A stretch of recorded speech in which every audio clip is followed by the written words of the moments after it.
Sei provato a improvvisare un assolo con la chitarra ma non sapevi da dove iniziare? Questo video fa il caso tuo. Vedremo infatti come suonare un assolo di chitarra rock blues vincente unendo la conoscenza della tastiera, l'istintività e la ricerca creativa.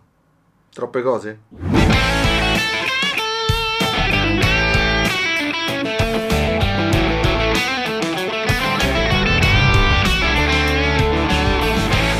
Ciao ragazzi, sono Alessandro Giordani, sono un chitarrista e nel video di oggi ci immergeremo nel fantastico mondo dell'improvvisazione rock blues. Se hai iniziato da poco, se già suoni da un po', questo video ti insegnerà a padroneggiare l'improvvisazione combinando i due elementi imprescindibili, la conoscenza e l'intuizione. Ma prima di iniziare ti ricordo che l'argomento di oggi fa parte del mio workshop gratuito sull'improvvisazione e se vuoi vederlo trovi il link in descrizione per iscriverti.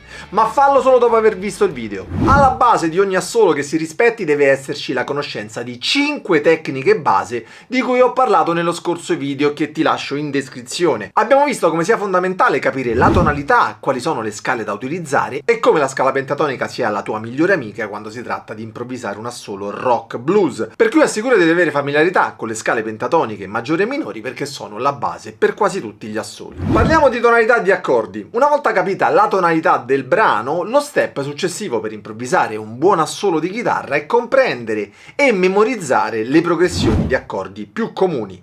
La classica progressione primo, quarto, quinto infatti è estremamente diffusa nel blues ma anche nel rock e quindi devi saperla a memoria. Pensiamo ai brani degli AC/DC ad esempio o ai Rolling Stone, solo per citarne alcuni discretamente famosi.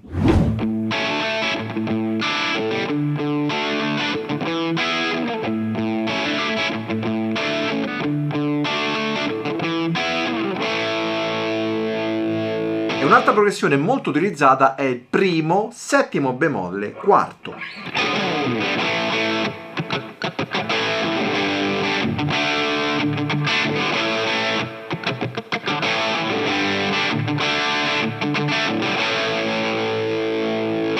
Quindi, dopo aver capito la progressione ed aver verificato che sia in tonalità, ti consiglio di dedicare del tempo per ascoltare il ritmo, il groove del brano e le sensazioni che senti proprio nel cambio degli accordi. Questa è una sorta di prima intuizione che puoi sviluppare con l'esercizio e con l'ascolto. E dovrebbe essere una parte importante del tuo studio quotidiano, anche perché il fraseggio che andrai a suonare sicuramente sarà diverso se ti trovi a improvvisare su un brano funky, magari lento a 70 bpm o battiti al minuto, o su un brano rock veloce a 130-140 bpm.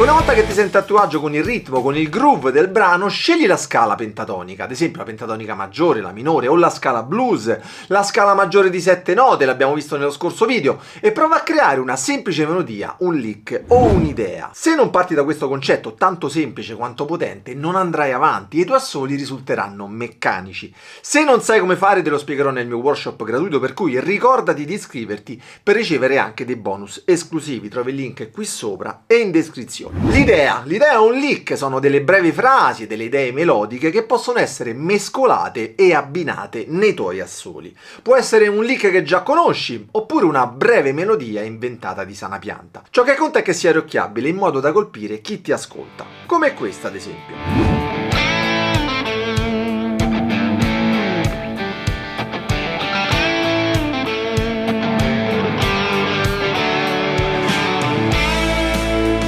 Se non riesci a inventare un tuo lick perché non sai come fare, spoiler, c'è un metodo pratico che ti spiegherò nel mio workshop gratuito. Un altro consiglio è imparare uno o più lick dei tuoi chitarristi preferiti. Inizia ad esempio isolando un lick, studiando una frase che ti piace particolarmente e suona questa frase su diverse tonalità, su vari contesti, in diversi generi. Questo non solo migliorerà la tua abilità nel richiamare subito questa frase, ma amplierà anche il tuo vocabolario musicale.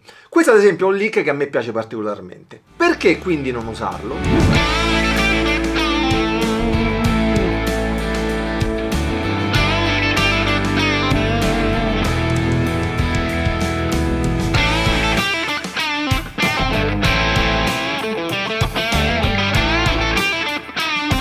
Ragazzi, ma se il video vi sta piacendo, prendete il vostro lick preferito e tiratelo sul pulsante mi piace e doppio mi piace e non azzardatevi a iscrivervi a questo canale, non vi voglio!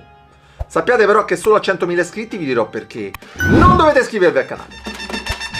Per cui inizia a costruire piano piano il tuo vocabolario di frasi, di lick, anche perché una volta che avrai un discreto vocabolario possiamo iniziare a parlare di un altro concetto, il fraseggio e la sua articolazione. Il fraseggio che cos'è? È ciò che conferisce carattere al tuo modo di suonare. Ascolta e studia ad esempio i tuoi chitarristi preferiti, fai attenzione a come strutturano i loro assoli. Ad esempio usano poche note e le tengono a lungo nelle loro frasi, oppure usano una serie di note veloci, quindi analizzale, sperimentale, non dimenticare di inserire un elemento tanto semplice quanto efficace, le pause, il silenzio, e ricorda che spesso nell'improvvisazione vale il detto meno è meglio. Less is more. Less is more.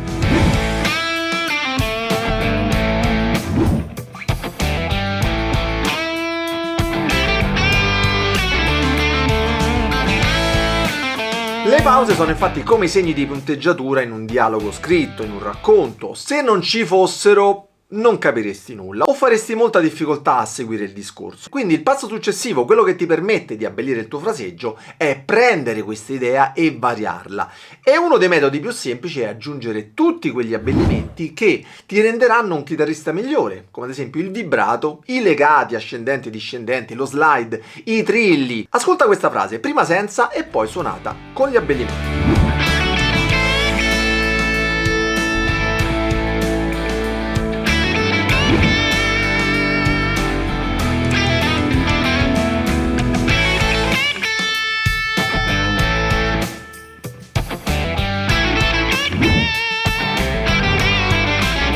C'è una netta differenza e queste tecniche sono alla base di tutti i fraseggi vincenti. Pensa sempre ai tuoi chitarristi preferiti. Qualsiasi loro frase non sarebbe la stessa senza ad esempio un bel vibrato messo al punto giusto, anche perché il vibrato è la firma di ogni chitarrista. Quindi la differenza, che apparentemente potrebbe sembrare minima, in realtà è enorme. E saper vibrare è secondo me uno degli aspetti più importanti per un chitarrista che vuole fare sul serio. Per cui ricorda, se vuoi che i tuoi assoli siano vincenti, inizia a usare il vibrato, specie sulle note tenute, e gli abbellimenti.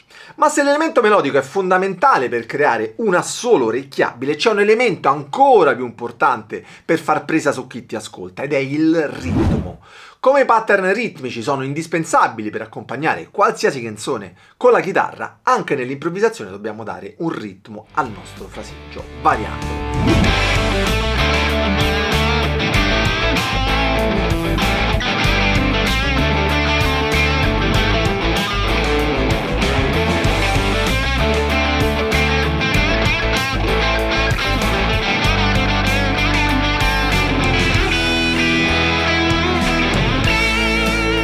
Pensa come se fossi un batterista, inizia con un lick di 3 o 4, 5 note, un lick semplice, e suonalo con un ritmo base, magari ad ottavi, giusto per avere un'idea di come si incastra nel groove del brano. Una volta che ti senti a tuo agio con quel ritmo, quindi prova a sperimentare diversi pattern e vediamo cosa esce fuori. Una volta quindi memorizzati questi pattern, utilizzali mentre improvvisi e ti assicuro che con l'esercizio migliorerai anche a mantenere il tempo. E anche registrarti è impagabile, ascoltare infatti la tua improvvisazione può darti una consapevolezza maggiore e aiutarti a capire dove devi migliorare. Inoltre ragazzi, è sempre emozionante documentare come ti sei evoluto come musicista, diciamo nel tempo, nei mesi, e quando ti riascolterai dirai: ma che ero io quello? Ma mica suonavo così male. Ricorda che l'improvvisazione poi dovrebbe essere sempre divertente, quindi non metterti troppa pressione. Suona con musicisti diversi, improvvisa in vari contesti e permettiti sempre di sperimentare.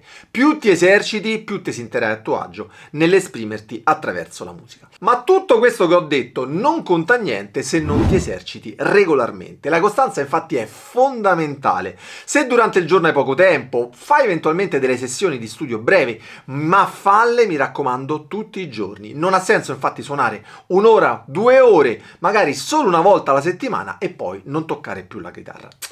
No buono!